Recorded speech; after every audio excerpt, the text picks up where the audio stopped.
Morning YouTubers, Fellowship Gardener here. Today I just want to take a look at a couple things. One I had a while, one I just got. The first thing is this Smith & Wesson M&P 22, M&P 15, 22 rifle. This is an awesome rifle. It's cheap to shoot, and highly accurate. I love it.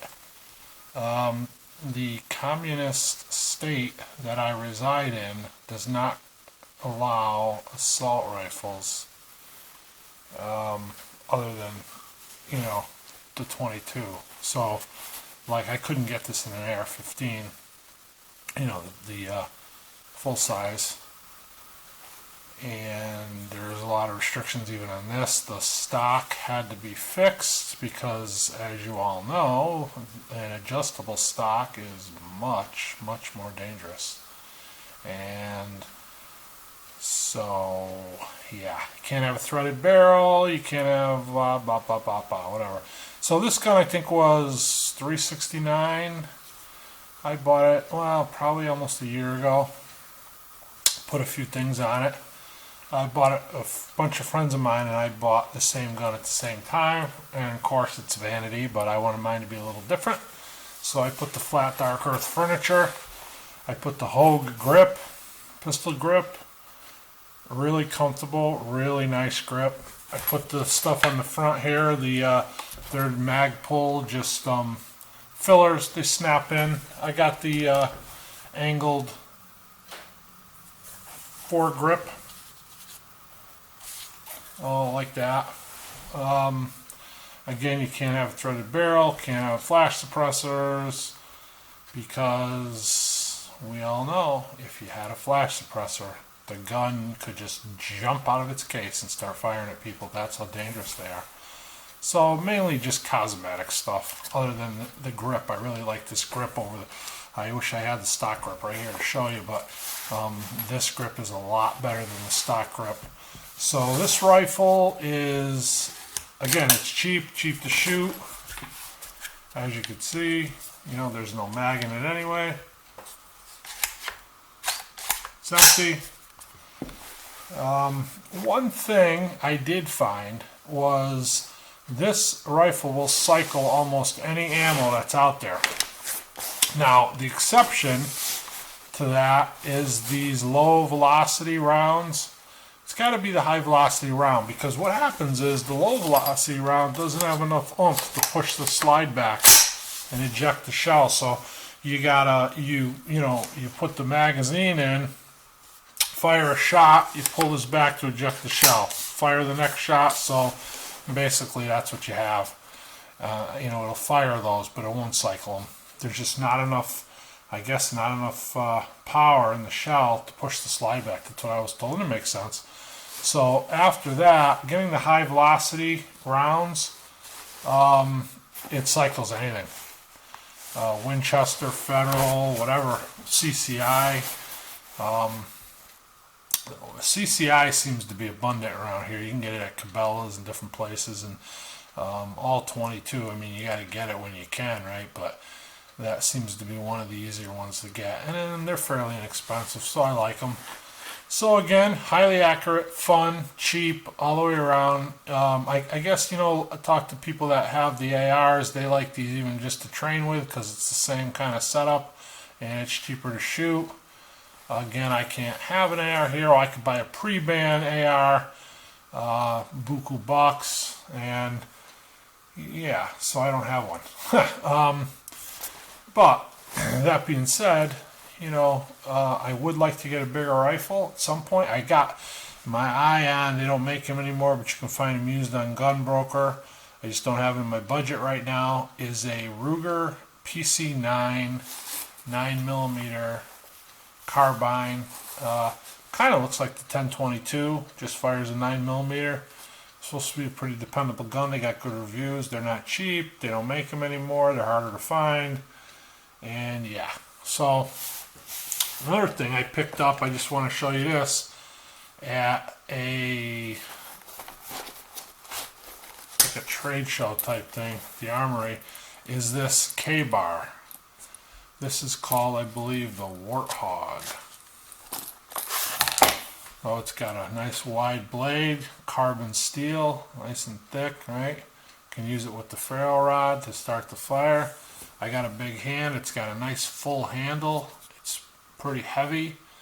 And it was under 40 bucks, which, you know, for a full-size K-bar, I mean, that's not bad. So I do like it. I needed a good all-around knife, and so this is what I chose. Mainly, not mainly, but I do like it. I like the feel of it. I like the size of it. If I was spending the full $90 or $100, I probably wouldn't have got one with such a you know, deep blade this way. But you know, like the Marine Corps combat knives and stuff, basically almost similar, very similar, also made by K-Bar. They're over $100. So again, this one was, you know, under 40. So it was a no-brainer.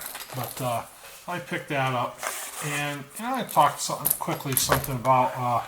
I recently started to wake up and realize that this world, this country especially, is in big trouble financially. Of course, we've been spiritually and morally bankrupt for some time. And I believe, you know, there's going to be some problems coming down the road. I'm trying to prepare without being like a total doom and gloomer, doomsday. You know, let me just say, I mean, I believe in God. I believe that He's going to take care of us. You know, I am a born again believer, so I read the book. I read the end. I read the last chapter. I know how it turns out when we win. So ultimately, that is where my assurance lies, and that's very comforting. Of course, you know, we have to get to that point, and a lot of things could happen in that time. So I've recently been woken up as to the need to prepare for these things, and there's a lot of decent channels out there, a lot of guys out there that, you know, give some good advice. I try to follow them, I try to listen to them, I try to assimilate all the information, draw my own opinions, and proceed in a manner which I believe is beneficial to me and my family. My wife mainly, she's on board, which is huge, and we've devoted a little bit of, you know, created a little bit of a budget to prepare. Now, having said that, if I had thought of that before I purchased this rifle, I probably would have just waited and saved and bought a bigger rifle. I do believe, you know, I was just buying it for sport at the time, so I bought this, but in practicality, this would not be my rifle. Although it's good to have a 22, and so I don't regret buying it. I'm glad I have it, but I do need a bigger rifle, and they're expensive in this state and in most states, I suppose. But that's on my list. So that's why I kind of want to talk a little bit about the priorities, because you know, they say you should prepare in cycles, like, you know, 3 days, 3 weeks, 3 months, 3 years. And so food's up there. Now, we live in New England, and I have a little shack off the grid up a couple hours north of where I am here. And, you know, in New England, water pretty much just comes bubbling up out of the ground. So water isn't a huge concern. It's not like we're living in the desert. I am preparing ways to be able to purify, boil, do whatever I got to do to make that water drinkable. And so that's, you know, that's in itself. But as far as actually storing water, I do have a little water stored here. I also know, like, if something happened today and, you know, the water stopped running out of the taps, I have 80 gallons in my water heater, which I could drain and use. So I haven't been storing water, which may be a mistake. I think I gotta, you know, I've got some stored here. I would like to store a little more, and ideally, I've got some plans this summer to start a rainwater catchment and a few other things. So I think I'm okay with that. Food is the next thing. I've been saving some beans and rice and stuff, and I think I got 150 pounds of black beans, 150 pounds of rice. That's my start. You know, I've just been doing this a very short time. I do want to get some whole oats. I want to get some different lentils and different things. I have been dehydrating a lot of vegetables, and so I do have a lot of that stuff. I got some dehydrated fruit. Um, yeah. So, okay, as a 52-year-old guy, I have some issues. I have, one so-called expert that I listen to on YouTube makes the case for getting in shape and that being high on the list, and I have been trying to do that. I've been trying to exercise more and eat right, and I have lost a little bit of weight. I got a long way to go. I had a construction accident a few years back, and I had to have my spine rebuilt. I got titanium rods and a multi-level fusion. I've got some compression fractures that remain. I've got some issues with that. I have physical limitations. Of course, that being said, I mean, I work every day. I have 2 jobs. I do what I got to do.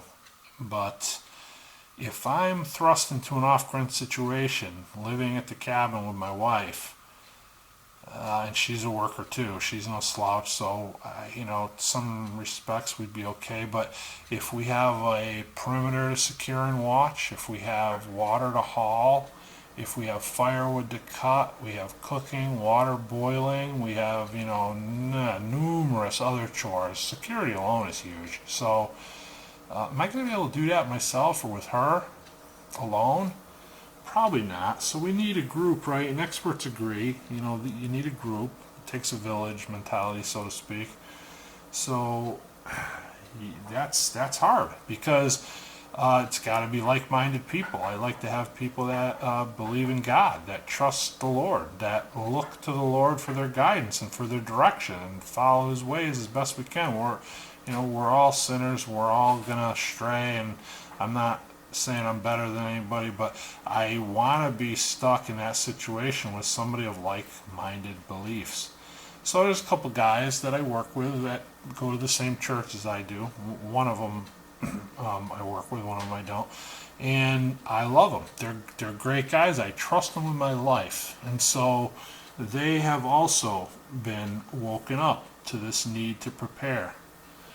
And so we've been meeting for about a month now. We meet once a week and we try to formulate plans. We're pretty early on into this still, but they're just, I love these guys, don't get me wrong.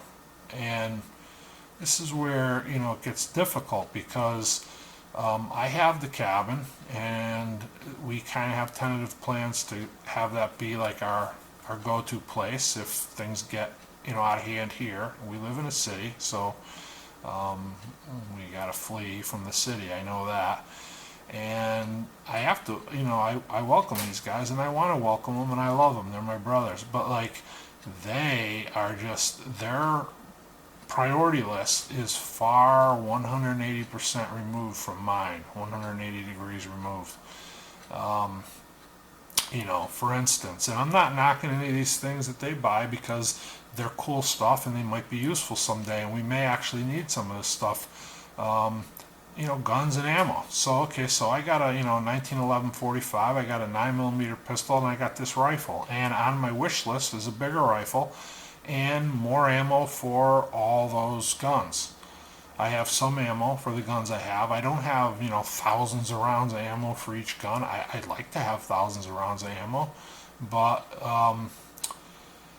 okay, let's look at that. 3 days, 3 weeks, 3 months. I think I'm okay almost to 3 months. I believe I have enough food for 3 months for my wife and I. I believe I have enough ammo for the guns I have for 3 months. Again, would I like to have a bigger rifle? Yes. Will I spend $1,000 on a bigger rifle before I have a year's supply of food for my wife and I? No, I won't. I do need some other basic gear. I've got some blankets and some different stuff. I like to get a couple real nice sleeping bags. I like to get new boots for my wife and I like, whatever. So the list goes on. I've been formulating this list. Now, these 2 gentlemen that I'm preparing with, they each just last week went out and spent $119 each and got night vision binoculars. They saw them in the catalog and they were cool, and they got them, and you know what? They are cool. They are cool. but they don't have any food. So where's their priorities? How's that work? I don't see. I don't get it. And I talk to them and I try to approach them, in love and explain to them I don't agree. To a certain degree, we've agreed that we were going to pool all our resources and at the time, and now I'm thinking like I'm going to have to tell them that that's not going to be that way because, listen, I can probably get away without the use of your night vision binoculars, but it's the food and the water, the ability to filter water, I wanted to get metal jerry cans to haul water. Well, we can haul them in plastic buckets. Yes, we can, but we can't set that on the wood stove and heat it up if you wanted to take a quick shower or whatever. So I want to make a shower head on a hose that fits in the cap of the jerry can that I can heat up and put up in an elevated position and gravity feed down over myself if I want to clean up. So it's not huge, and it's on my list, a couple metal jerry cans. But it's way, way before night vision binoculars. And, one guy, we went out and he bought body armor and he bought a tactical belt. And the other guy bought a fold-out, tri-fold solar panel that hooks to the back of his backpack where he can hang on the side of the shed or whatever to charge his cell phone. And what good your cell phone's going to be, I don't know, but he's going to be able to charge his. So, they make adapters. You can charge batteries for flashlights and stuff, and that's good too. But again, before you got food, before you have the ability to boil water, before you have, a lot of these other things, this stuff needs to be down on the priority list more. And I've been trying to stress this to these guys, and, they kind of, this stuff's important and we're going to need it, and you'll be thankful when somebody tries to overrun us and we have, thousands of rounds of ammo because they've been just stocking up on ammo and,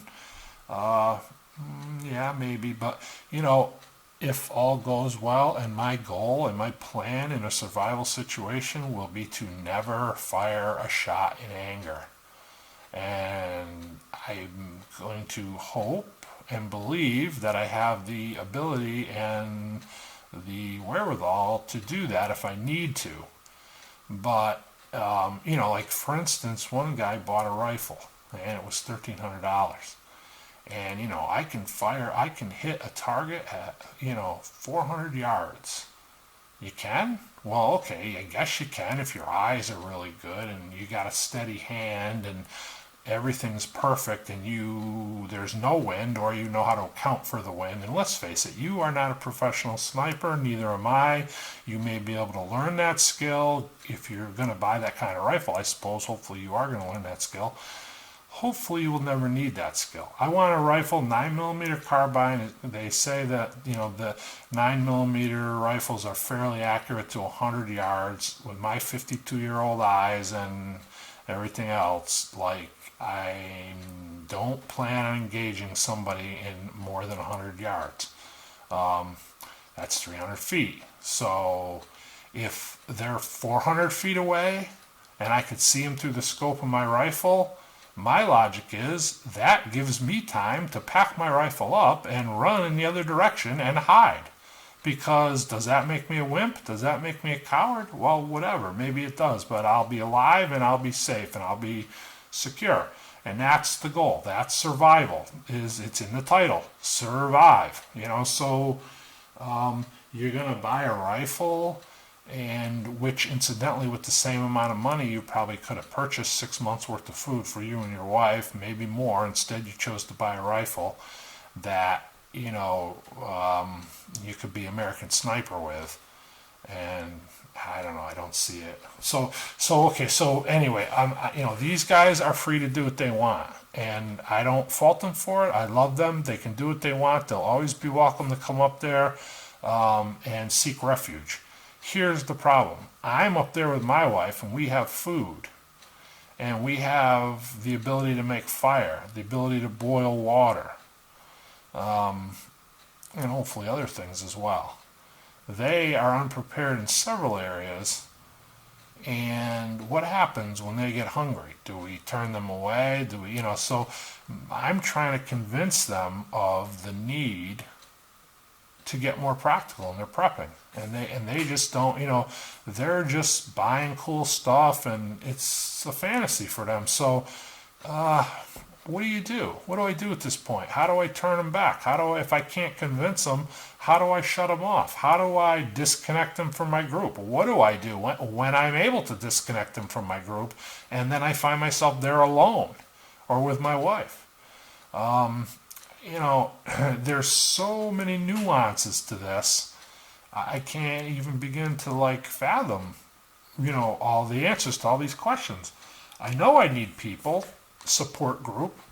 I'm not afraid to work. I can work. Again, with, the spinal reconstruction issues that I had and all this, I'm not going to be on my feet chopping wood for 12 hours a day. I currently work 2 jobs. I'm not lazy. I can work. I have to pace myself. I have to take breaks periodically. I have to do things. I have to lay down on my back and stretch my back. I have to keep my back stretched. I have to, and so whatever. I'm not complaining. Those are the limitations I live with and have lived with for quite some time and will continue to live with. And does that prevent me? Is that, my ticket to say I'm going to stay home, collect Social Security, and sit on the couch all day? No, it isn't. No, I don't. I work 2 jobs. I'm going to continue to work. Do I see myself alone cutting all the wood it takes to heat us through a New England winter? Doing whatever water hauling needs to be done? My wife could probably handle the cooking and a lot of the other chores. But, just those 2 things alone. Then look at security. How do I do that by myself? How do my wife and I do that? With just the 2 of us even. And, one position to watch 24 hours a day is more than one guy could do. So how do you, where's the time for everything else? So we need people. We need people we can trust. And so I found that with these guys. I can trust them. And I can trust them. And I do trust them. But they're making bad choices, in my opinion, with how they're choosing to spend their money. Now, listen, if we knew we had 5 years to prepare, then you want to buy all the cool stuff in the beginning, go for it, because you can save food next year. But we don't know. We don't know how much time. We don't know when this thing's going to happen, if it's going to happen. I believe it is. I don't believe it's a matter of if. I believe it's a matter of when. So what if it happens this summer? Incidentally, like some experts predict. What if it happens this fall? I'm worried that I'm not going to have enough basic stuff. And I've been largely committing my budget to the basics, the food, and then trying to squeak other stuff in. And yes, I did buy this knife that was almost $40. I believe it was a good deal.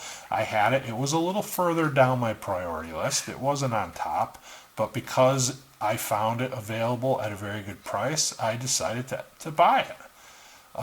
Was that the smartest thing to do? Some could argue it wasn't. I might even agree, but I did it anyway, and I need it, and I don't regret buying it. If I had to pay full price for it and order it on Amazon.com or buy it wherever, I probably would not have purchased it until like most things, until I have a year's supply of food for myself and my wife. I don't plan on making any major purchases. Be that what it is. I'm just as a guy I used to work with, an older gentleman that retired used to always say, I find myself on the horns of a dilemma because I have 2 guys that I trust with my life that are strong, that can work, and at least as much as I can, and could be 2 awesome members of a community that we could build. And even that, there's only 3 of us. We all have wives. That's 6. So 6 of us does not a village make, a very small village. So is it better than 1 or 2? Yes, it is. But if these people cannot get on board with, and I don't want, not like I'm controlling it and say like they got to get on board with my way of thinking, but if we can't all get on the same page thinking wise about the priority list, where does that leave us? How do we then correct that situation we find ourselves in? Can it be resolved? If it can't be resolved, how do we separate? How do I tell them they're not welcome there? In my heart, I don't want to tell them that. In my heart, they're always going to be welcome there. If I have a year's supply of food and they have nothing, then how can they be welcome there? In the end, it's survival. I got to take care of myself. I got to take care of my wife. I really don't want to look at that aspect of it. I really want to try to convince them of their need to buy food. And they just laugh it off and joke and, oh, that's all, you're not going to be eating like a king out there, and you're not going to be eating 4 meals a day. No kidding, but do the math. Figure it out. You're basing your diet on 1,000 calories a month, a month, 1,000 calories a day, which sitting on your couch watching TV all day may not even be enough. It probably is, but we probably don't limit ourselves to that. But we probably could and probably would be helpful.